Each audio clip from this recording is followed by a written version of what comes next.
Hey, everybody. It is Steve, the Rogue Scholar, and coming complete with my Grateful Dead shirt today because tonight at 7:15, I'll be on with Jen Perlman and Peter Hager talking about the insanity that's going on with student debt and so forth. But in the meantime, though, I wanted to talk to you guys about the alarm clock effect, right?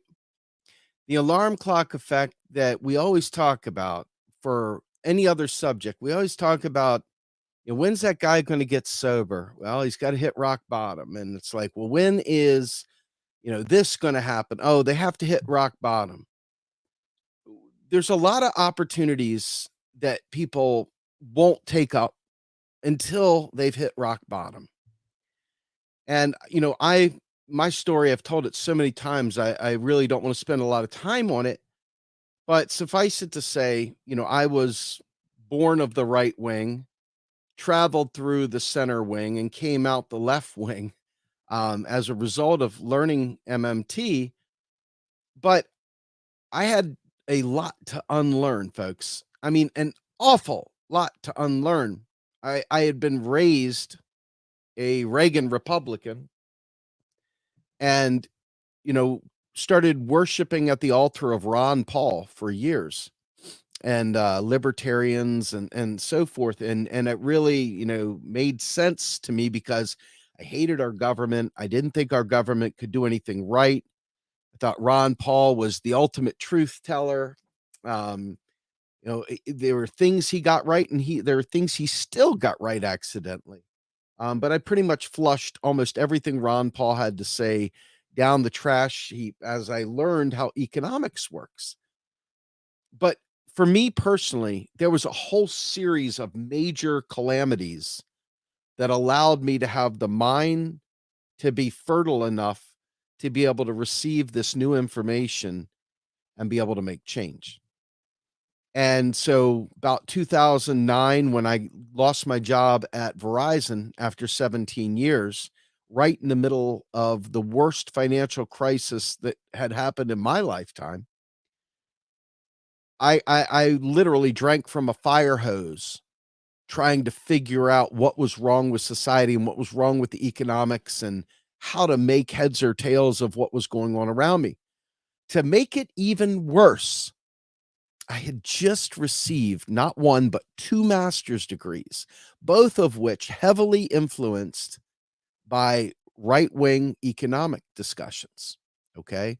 Both of them very, very heavily influenced by capitalist decision making through the MBA program and significant understandings of what drives certain business decisions through the technology program as well.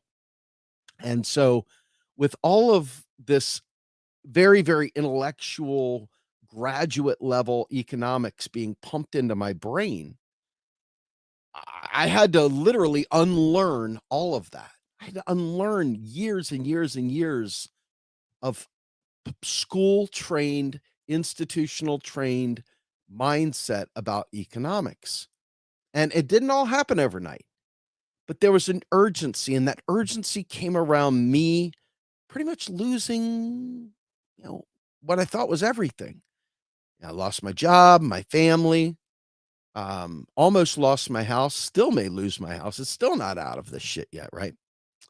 But he took this massive amount of horrible shit piled on me for me to have my wake up. It didn't happen. It didn't happen just because somebody said, "Hey, Steve, did you know the US government creates money out of thin air?" That would not have worked for me. I would have literally flushed that shit right out, right down the toilet with my doogie, my morning constitutional, all that idiocy, all that really, really stupid stuff about MMT would have just been flushed down the toilet. I wouldn't have paid any attention to it whatsoever. But I had urgency on my side, right? I was trying to figure out why my life was sucking hard. I was trying to figure out something didn't make sense. Something did not make sense. I could not put my finger on it, didn't understand. Now, the MMT happened before The political theory happened much later. Okay. Being able to tie this knowledge of how the economy works to something meaningful in terms of having an scientific analysis or a mental approach to what I'm seeing, an unflinching willingness to piss off people I love, just simply because I can't tell a lie, even if it's a convenient lie. And it really, really started causing me personally huge amounts of like dissonance. Like, this is what the world is doing, and this is what I'm hearing and being told is true. And the two did not line up at all. And so for years, I slogged through that shit, literally trying to make heads or tails of this system, trying desperately to make heads or tails of this system. And I realized nothing can be isolated like that. You can't just isolate. I mean, you can look at the small part, but you have to look at it in terms of the whole. Taking things out of context doesn't really get you there. So, in a society that literally doesn't have a lot of time, doesn't have a lot of mental space, has been insanely, intensely propagandized.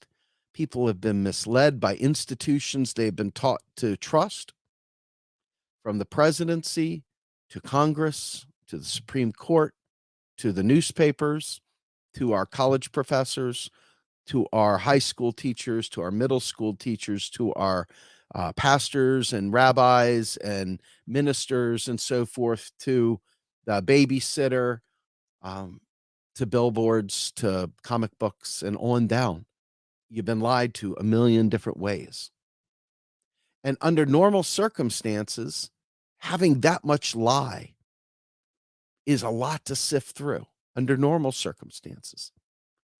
But what happens when you're faced with something that doesn't have like a long, eternal kind of arc that you can figure it out in your leisure? What happens when the information you have or need to glean is so urgent right here, right now, but you don't realize how urgent it is right here, right now, but you must learn it right here, right now to stop a shark attack? You're swimming around with a wound in your leg in shark infested waters, and you've got to figure out a way to not get killed. It's that level of stuff right now with the economic side.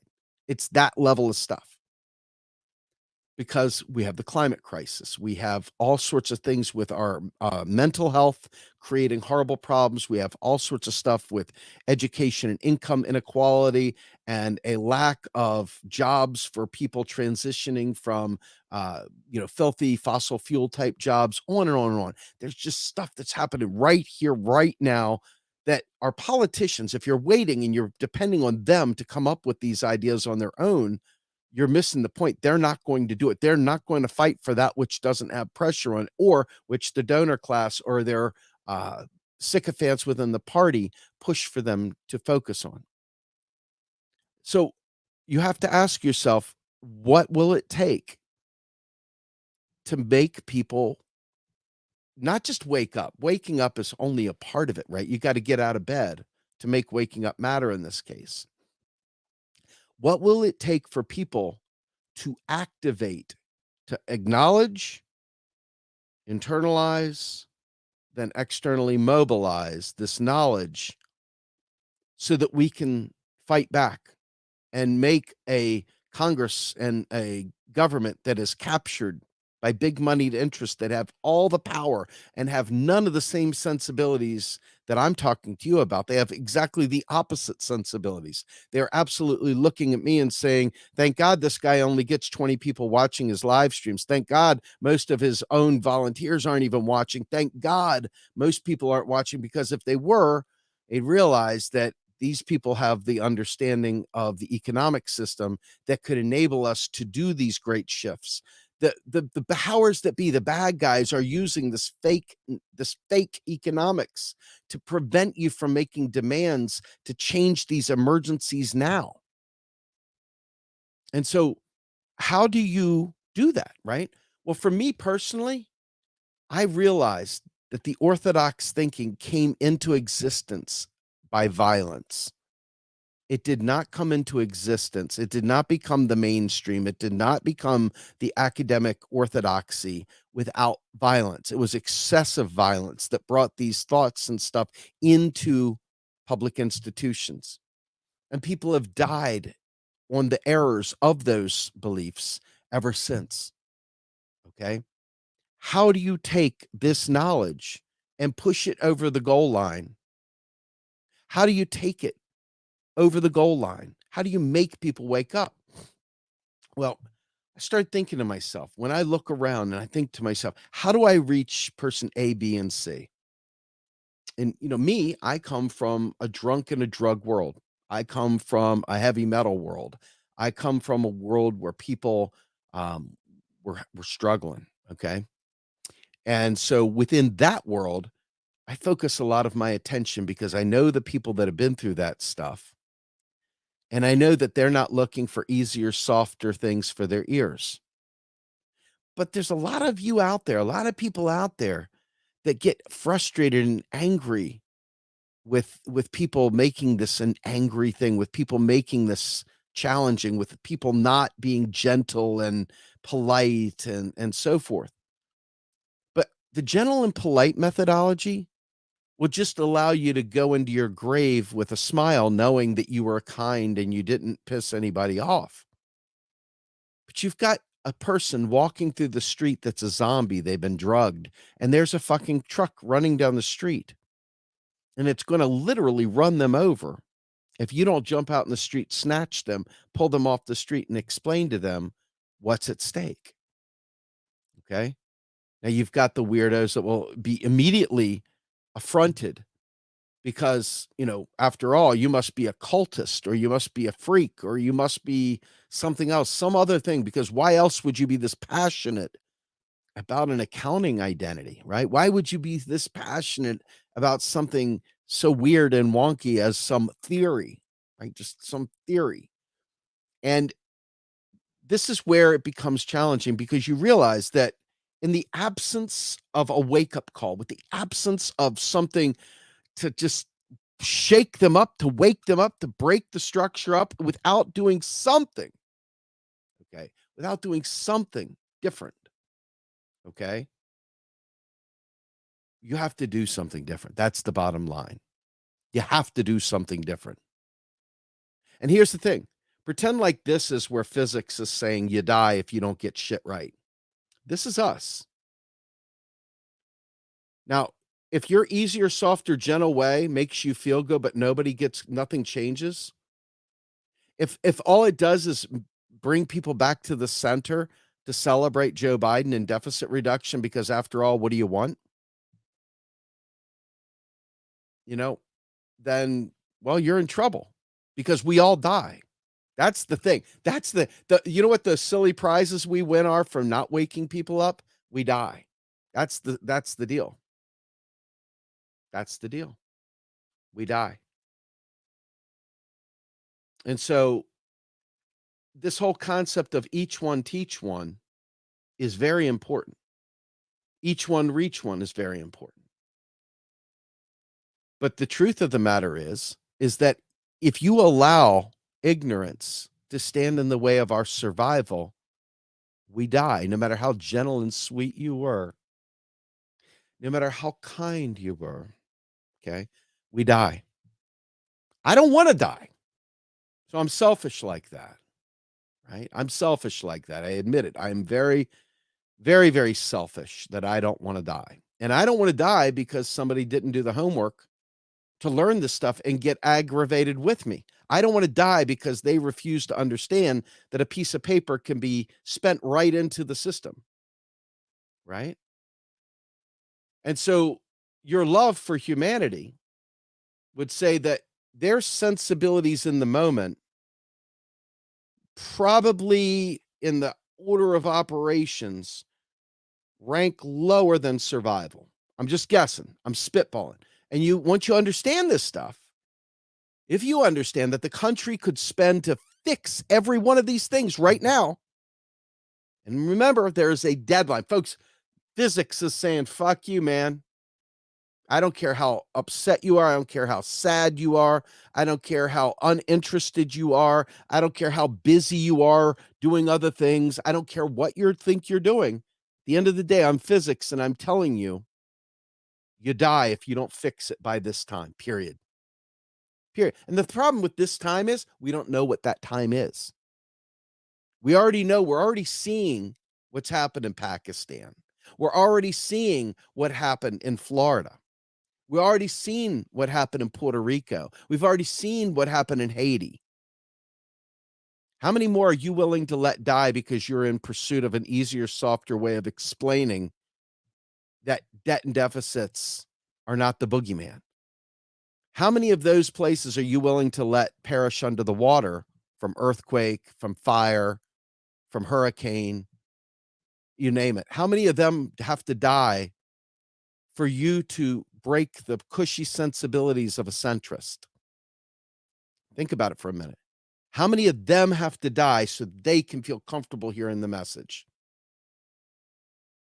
Yeah, Flint, Michigan, exactly. How many have to die so you feel comfortable talking about it? How many of them have to die?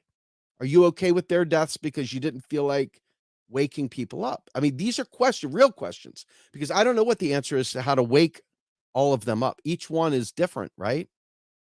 And yet at the same time, though, when I see someone like Joe Biden actively celebrating deficit reduction right in time for midterms, right in time for elections, and everybody's running away from the truth. Everyone is literally running away from telling the truth.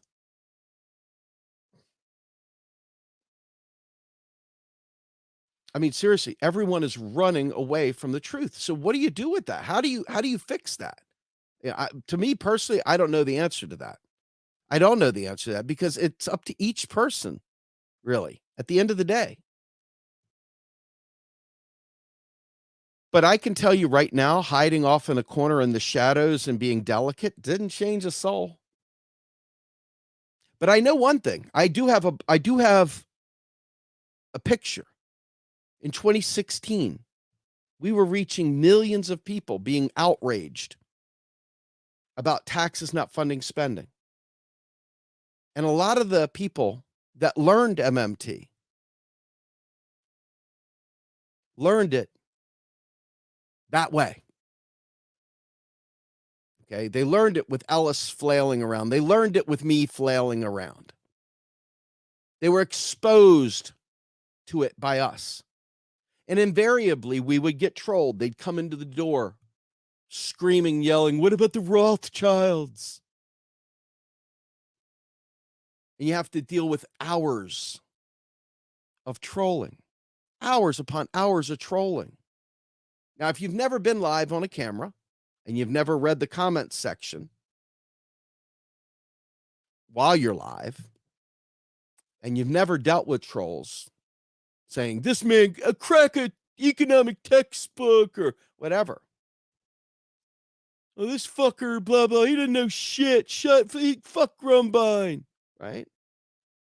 That's a real hard challenge right there to deal with when you're just a regular guy that goes to work in the morning, does your day job, comes home, bouncing your kid on the knee, try to take care of a family. This isn't your expertise, but you found something that's important and you're an activist.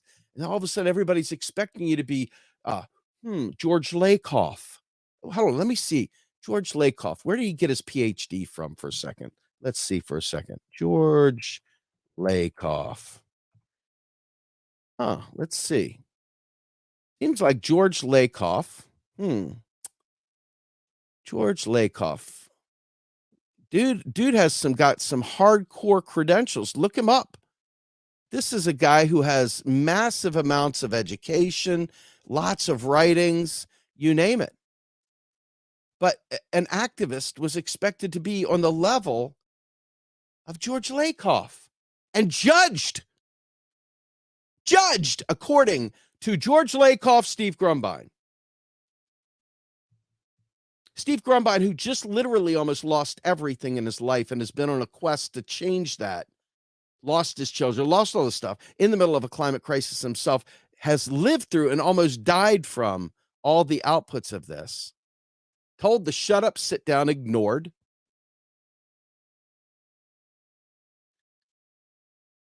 tone policed by the fair-haired ones. And you say to yourself, how do you wake people up? Before we started this activist-led thing where we were out there live streaming every day, before we started pumping out every new economic perspectives article onto RP's page, before we did that, every single person we bumped into, every single one, had not heard of MMT. We weren't bumping into fellow travelers. We were bumping into no one that knew anything. Every single person thought that Bernie was paying for his programs with a Wall Street speculation tax. Every single one of them. Every single one of them. But we came through like a wrecking ball and woke a bunch of people up.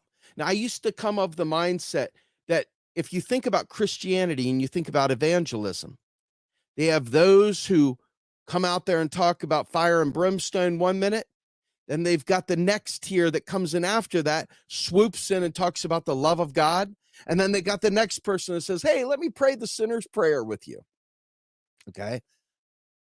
The way we worked this thing out was we were throwing grenades or dynamite into the lake, knocking the fish out. The fish would rise to the top. And we were hoping for that next tier to scoop them up and start talking to them.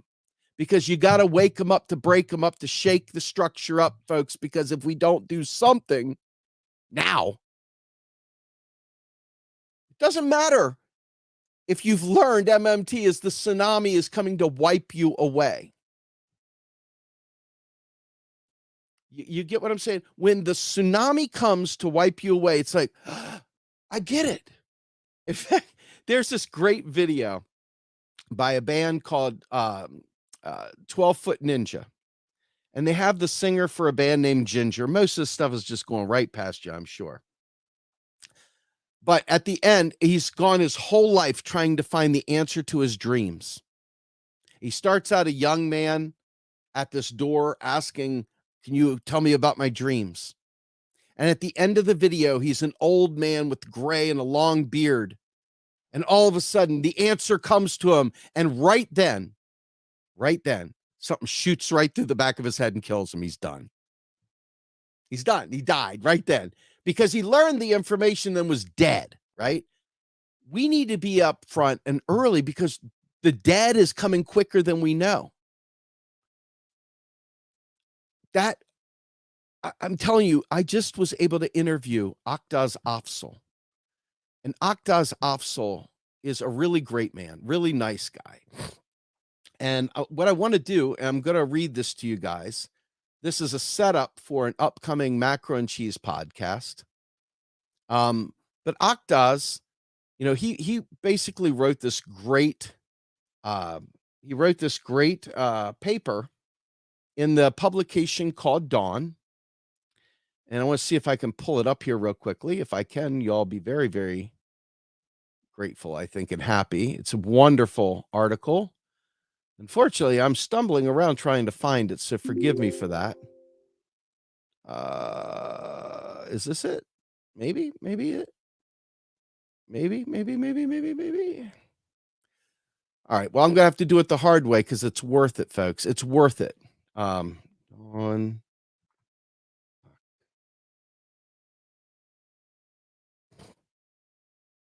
here it is. I got it.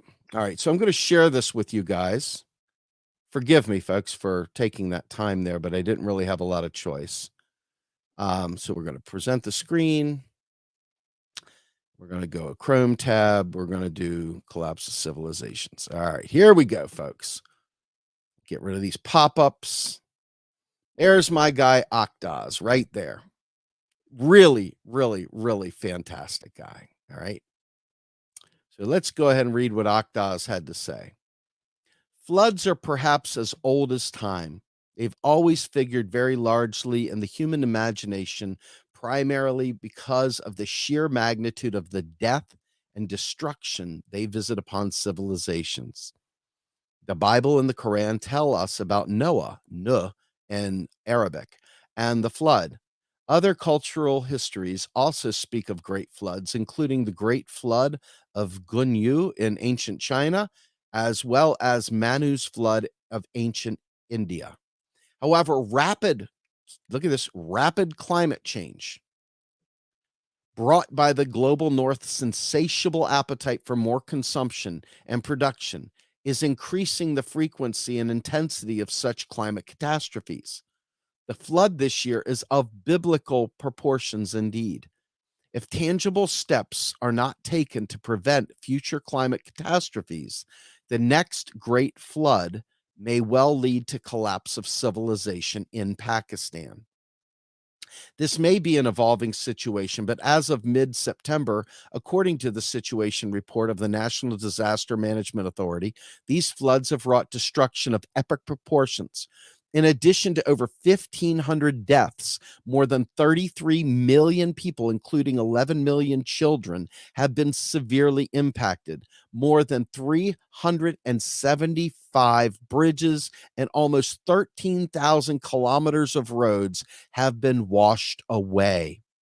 Over 1.9 million homes have been damaged. Million homes have been damaged. And while 2.8 million hectares, 7 million acres of agricultural land in Sindh have submerged at the same time, the floods have caused massive damage to livestock that serves as a primary asset for poor people, as almost 1 million animals have perished in the deluge.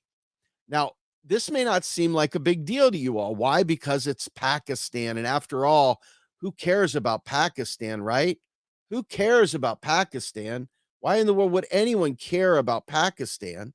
Well, Pakistan is very important for so many reasons. And if you check out the interview with Aqdas Afzal, you'll get the understanding of that as well.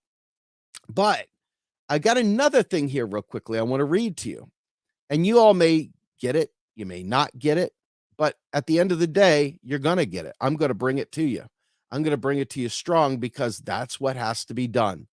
And if you understand what I'm about to show you, this is going to really cause you a real, oh my God moment. This is what I call murder. And this is what obviously other scientists call murder. And unfortunately, many activists follow the leads of sensitivity people that don't call it murder and therefore find Biden acceptable and so forth. Okay. But let's talk about this. This is October 5th, 2022. I believe that's today, folks. This is from the University of Glasgow, not your bar stool, not your friend that's worried about the sensitivities of someone's ears. Okay. This is how academics tell you that people are dying. Recent events has shown people across the UK are dying younger as a result of austerity, with people living in the poorest areas hardest hit. A new study published today now quantifies the scale of these deaths. Not, folks, let me just be crystal clear. They're not talking about inconveniences. They're not talking about Democrats. They're not talking about Republicans. They're talking about people in general, people, period. People that are dying. Okay. People that are dying. All right. Now, let's go ahead and do this thing here.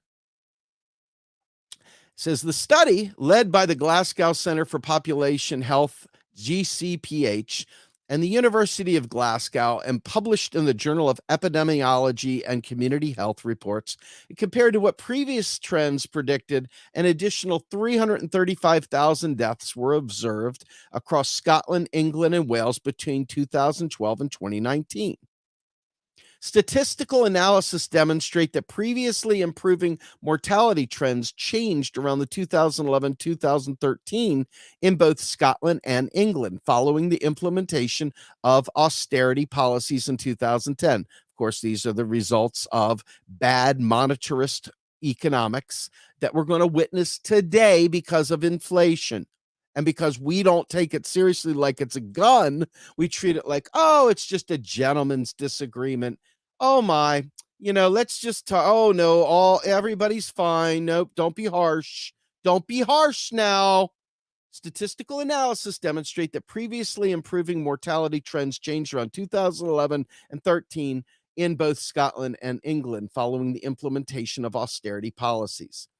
Among females living in the 20% most deprived areas of England, death rates increased by approximately 3% 2010-12 and 27 through 19 prior to the COVID pandemic, after having declined by about 14% in the previous decade. In Scotland, among the 20% most deprived population, rates of premature death increased by 6 to 7% among males and females after a previous decrease of 10 to 20%. The study adds to growing evidence of the profound and deeply concerning changes to mortality trends observed as a result of UK economic austerity policies. These have slashed billions of pounds from our public services and our social security system with devastating impacts. Without support, people have been swept up in a rising tide of poverty and dragged under by decreased income, poor housing, poor nutrition, poor health, and social isolation, ultimately leading to premature death, now quantified by this study. Set a policy recommendation aimed at the UK, Scottish, and local governments in spanning macroeconomic policy, social security, work, taxation, public services, material needs, obesity, and COVID-19 recovery have been made. These would reverse the death rates and reduce the widening inequalities we are seeing without urgent action. The tragic figure of 335,000 excess deaths shown in this study will keep growing. Now, folks, I'm going to stop right there for a minute.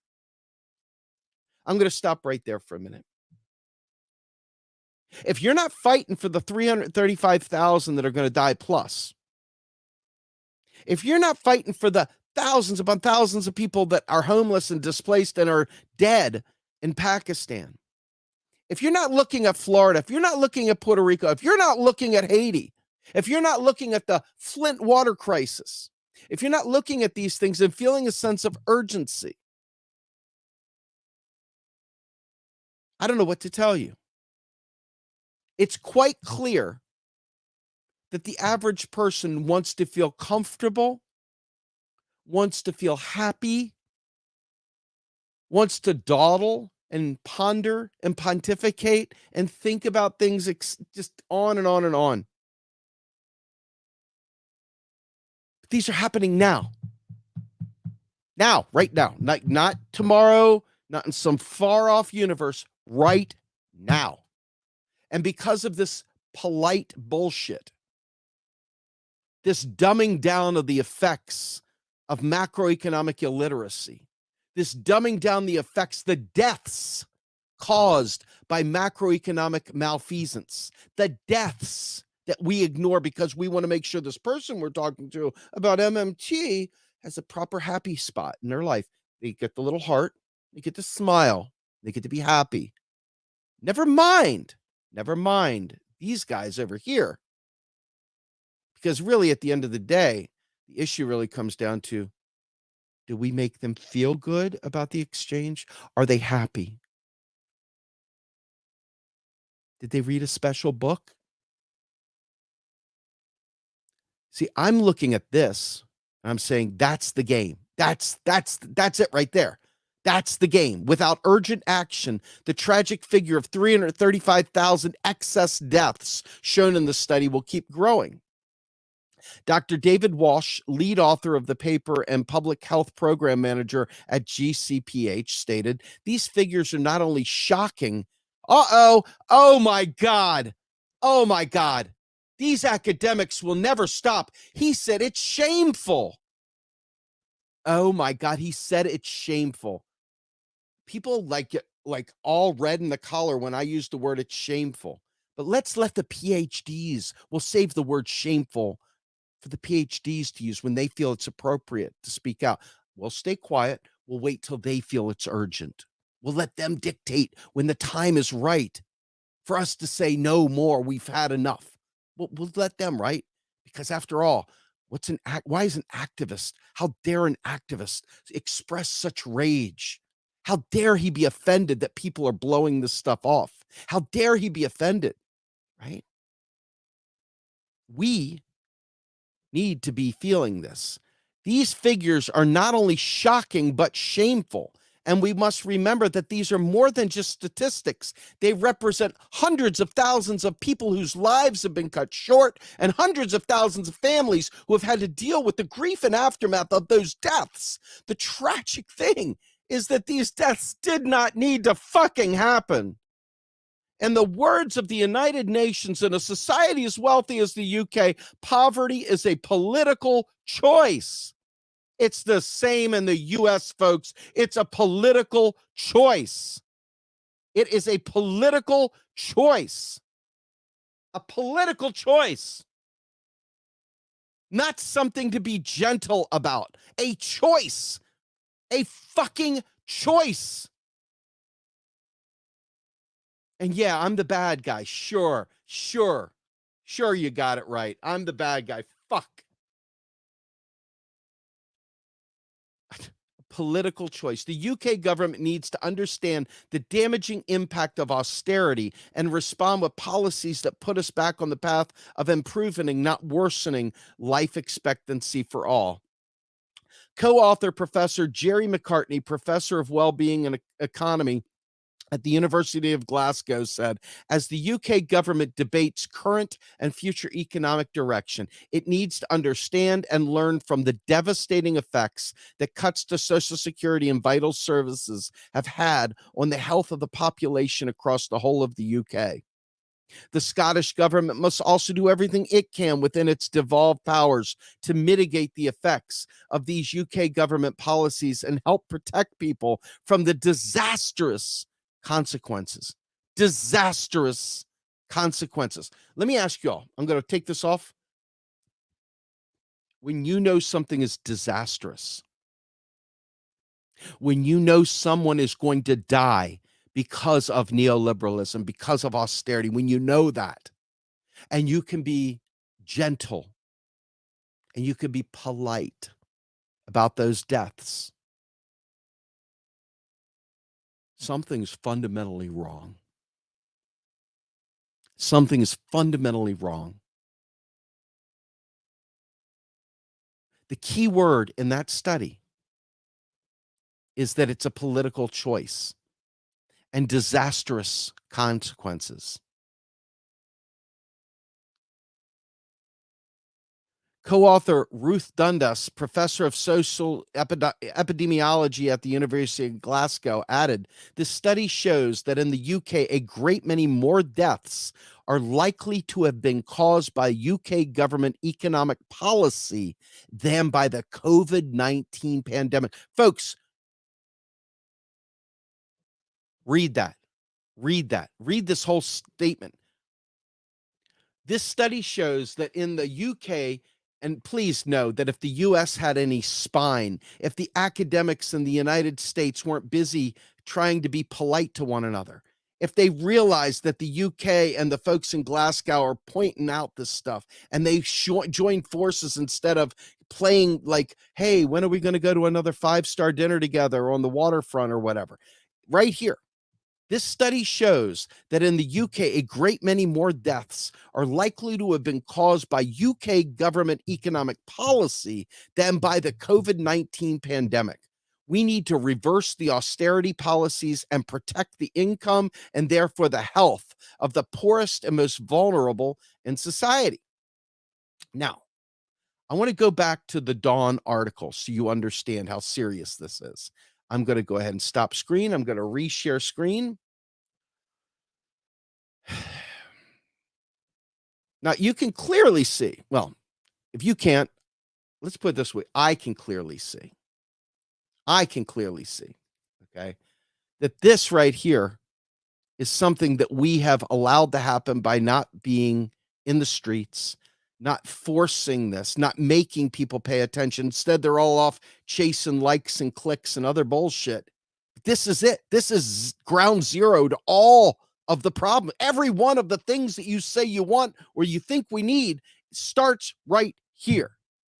Most worryingly, according to Save the Children, the floods have caused severe destruction of schools, especially in Sindh, where there's 16,000 schools have been damaged or destroyed, with another 5,500 being used to house families displaced by the floods. Disturbingly, there are many reports of large numbers of children succumbing to malaria, dengue, cholera, as well as people suffering from various skin ailments, especially in those flood hit areas where the water is yet to recede. It could take another 3 to 6 months for it to do so. People still trapped and awaiting help as the government, the armed forces, and various NGOs are trying their utmost to carry out relief operations. Many figures for the reconstruction cost are circulating, but a realistic estimate will only be possible once the water recedes and a proper damage and needs assessment can be carried out in the affected areas. If we extrapolate from the assessment after the floods in 2010, while also factoring in inflation in the last 12 years, reconstruction will cost anywhere from between, look at this paltry amount, 28 billion and 37 billion. Now, mind you, this is in Pakistan, very poor, not a heavily industrialized area, not a lot of extra value added things, just basic shit, roads, houses, plumbing, if that, etc. So reconstruction will require continuous public expenditures for years, where such a huge fiscal outlay is going to bring Pakistan's finances under severe stress. Massive crop losses, especially cotton, will create additional pressures on the current account. Current account is the balance between Pakistan's finances and its rest of world exchanges with other countries. Okay. It's going to have a tremendously negative impact on their current account, their exchange rate, and their fuel prices. If initial estimates that 40% of the cotton crop has been lost this year are correct, then that translates to a gap of almost 7 billion in exports under the textile group, according to data obtained by the state bank. And the longer it takes for the water to recede, the more delay this is going to cause for wheat sowing, creating a flour supply shock down the line. It's particularly concerning given how soaring bread prices will not only increase poverty, but could also lead to extreme social unrest, as in the case of Arab Spring. Think about this. I want you to think about what he just said right there, right there, right there. This is particularly concerning, given how soaring bread prices. Bread. Remember bread from France when the French Revolution, the bread riots? Well, this is particularly concerning, given how soaring bread prices will not only increase poverty, but could also lead to extreme social unrest, as in that of the Arab Spring. Think about Weimar, when people were bringing a wheelbarrow of money to get a loaf of bread. Okay. It appears that Pakistan is entering what Adam Tooze calls a polycrisis, with various overlapping crises, political, economic, and climate related, reinforcing each other, while pulling Pakistan deeper into disorder. Despite political and economic volatility, it appears that Pakistan's toughest, perhaps existential, challenge is going to come from the ongoing climate crisis, especially as there is now evidence that points towards spatial and temporal changes in the monsoons. Here's the last line I'm going to read. There's so much more. Please read this article on your own when I'm done. It says a dystopian future, once the stuff of post apocalyptic films like Mad Max, is increasingly becoming a reality due to global warming and climate change, primarily driven by an ever increasing use of fossil fuels for economic production. Even though, listen to this, even though Pakistan contributes less than 1% to global greenhouse gases, it remains at the receiving end of extreme climate related devastation. All right. If that's the case, if all those folks in Pakistan produce less than 1% of the global greenhouse emissions, but they're dealing with like a huge amount of the outcome of it, would you call that murder by policy? How many people died over there from this? Do you think that that's something that can wait until someone's happy to receive the information? You think that it's something that we can pity patter around about? I'm just spitballing because I think that there's a lot of people that don't want to see these harsh truths, and they purposely do anything they can to block them and not address them and not acknowledge them. So at the end of the day, your job is not necessarily to make friends, but your job is, in fact, to wake people up in a hurry. In a hurry. Because what happens when Pakistan, a nuclear power, by the way, with nuclear weapons, by the way, starts having migrations, and all of a sudden Pakistani Muslims and Hindus from India and stuff start meshing together? Two groups that despise each other for generations of pain and suffering between each other. What's going to happen? What's going to happen? Is that another war with another nuclear power? And look what's happening already in Russia and Ukraine. This is the United States once again protecting hegemony and continuing to keep itself on the top of the heap. But at what cost? The economics are depriving us of health care. The economics are depriving us of student debt relief. They're blocking us from a federal job guarantee. They're blocking us from free college. All those things are nice. But they're blocking us from a Green New Deal and a just transition that will allow us to survive. Maybe. We've been led to believe the government can't do anything, so we've pawned off our space program to Elon Musk and Amazon. We have almost completely and utterly given up any pretense of democracy in this country. Almost any chance of a democracy in this country is lost right now. Literally. Go out, search Bruce Spiva, S-P-I-V-A, Bruce Spiva. He was the DNC lead lawyer when they were fighting with Jared Beck in Florida about the DNC fraud suit, about how they had stolen basically donations for Bernie Sanders supporters and rigged the primary against him, and see that the Democratic Party went out of its way to say, we have no responsibility whatsoever to provide you with a free and fair election whatsoever. Zero. And you know what? Courts apparently agreed and threw the case out. So you know that if all you're going to get a chance to do is vote for Joe Biden or vote for Kamala Harris or vote for Buttigieg or whoever, you're not going to be able to solve the problems we've spent the last, 20 minutes, 30 minutes talking about. And see, even for people that do get it, I know a lot of people that have learned MMT. I personally helped them learn it, who are busy off thinking about drinking, running off doing some other thing, hitting every concert they can across the country, going over there, doing this, doing that. They're not in any way, shape, or form plugged in trying to make the change happen. They've checked out. They've got higher callings, binge watching some Netflix. Okay. Higher callings. Without urgency, there is no change. Without urgency, there is no movement. Without movement, there is no change. Politicians are accountable to the donors. They're absolutely not accountable to us. They don't even hear us.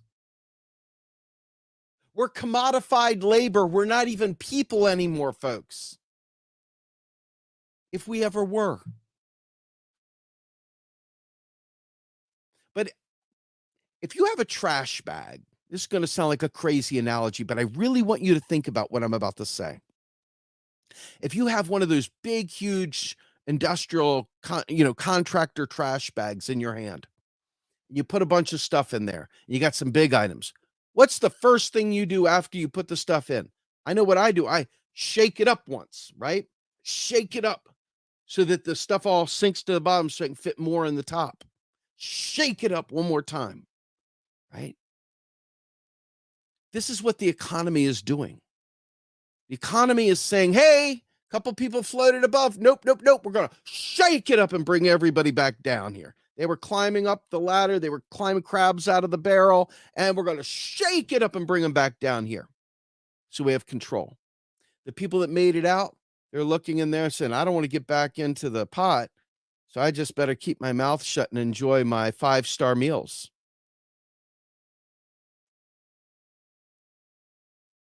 That's the deal. Hey, man, life's pretty good, man. Sucks to be you on the bottom. I won the lottery of birth, baby. I'm going to go to Elysium while you die on this planet. Their sensibilities don't match our reality at the bottom. They might be fellow travelers, but their timelines are vastly different than ours that are going to die from this stuff. I've even heard someone say, and I swear to God, it makes me insane that I heard this. And it was right about the time of the Squid Game show.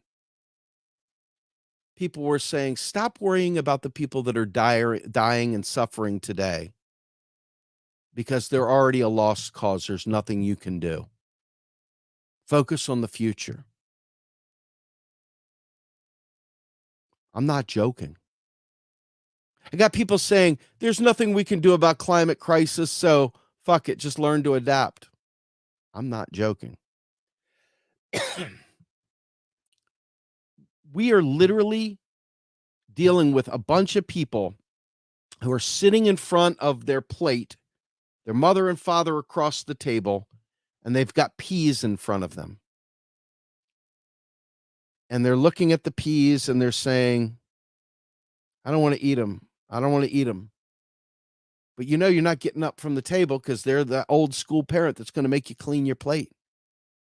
So you spend 3 hours sitting there at the table with ice cold peas. You know what I'm talking about? Maybe it's liver. Maybe your mom and dad made you liver and you're sitting there, just the smell of it grosses you out. But you're not leaving the table till you freaking mow that crap down. Bottoms up, baby. That's what I feel like people are doing right now to avoid talking about economics, to avoid understanding economics. They would rather sit there and play the game with mommy and daddy of not eating their peas and not doing the liver dance. See, me personally, we had this long bar under the table. It was a flat board that went end to end across the table underneath. And my brother and I would sit there straight back to look for our parents. We would take whatever food we didn't want. We'd put it on the spoon. We'd go up under the table and we'd put it on that little ledge. We'd walk away. One time, my stupid ass was so dumb. We had one of those old glass fish bowls. I thought, hey, nobody will even notice it. And I spit all my food into the fish bowl. It was empty, right? There was water in it, but there was no fish. My mom and dad saw, and they're like, you fucking idiot. Right? But I feel like we're doing anything and everything we can to avoid dealing with the one important thing. I get it. Class struggle is important, but you can't have class struggle if you're dead from a tsunami. We have to understand these things. They're very important. But right here, right now, we didn't choose it. We didn't ask to be born here at this time in history. But right here, right now, we are dealing with an existential climate crisis that requires us to be more than just passerbys, to be a hell of a lot more than just sort of casually interested, marginally involved, marginally willing. Again, very, very fixed. You know, physics is saying, keep trying to squirm. I've got you covered, man. It doesn't matter if you come up with the answer over here because you're dead if you wait till you get over there. And if you wait too close over here, you're not going to have enough time to fix whatever it is you need to fix. You've got to get it back here so you can implement something and make it happen. And then boom. If you wait to over here because you're too busy worrying about offending someone's precious sensibilities, you've missed the point. And the point is, folks need a wake-up call. They're hearing all kinds of propaganda from alt media. Everybody's chasing around all these things, all these James Bond novels. But I don't see any of them staying on this. I mean, even when I talk with Jordan, we spend time talking about Trump. We spend time talking about this every week. We talk about Flint. We talk about, climate crisis. We talk about the coming economic recession, global recession.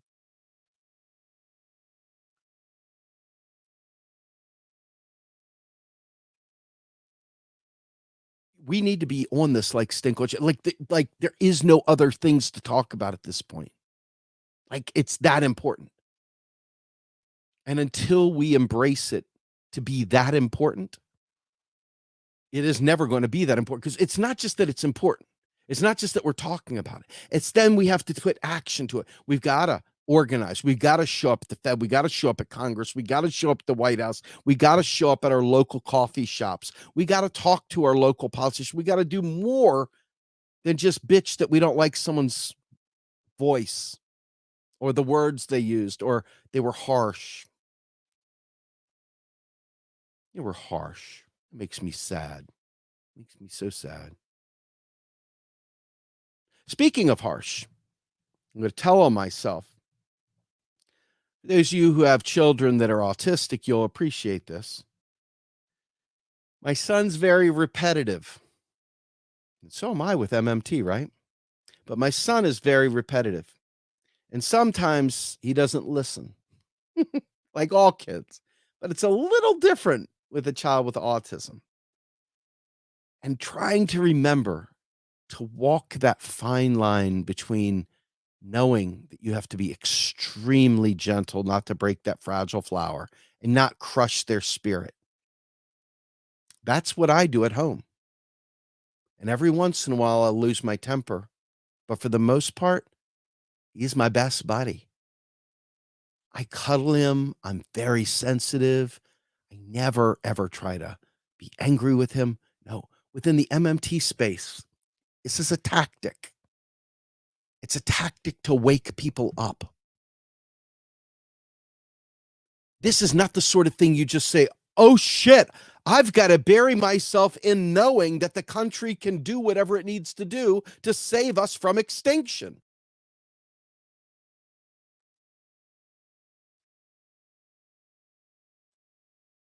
See, unfortunately, the tone police exist and they've used it. It's not so much a real thing. It's really more a matter of creating their own little space. We're the anti Steve. We're the anti that.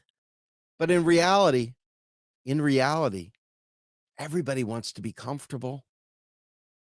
But to solve the problems we're facing, it requires us to be extraordinarily uncomfortable. And I hate to say this, but I'm over the politeness stuff.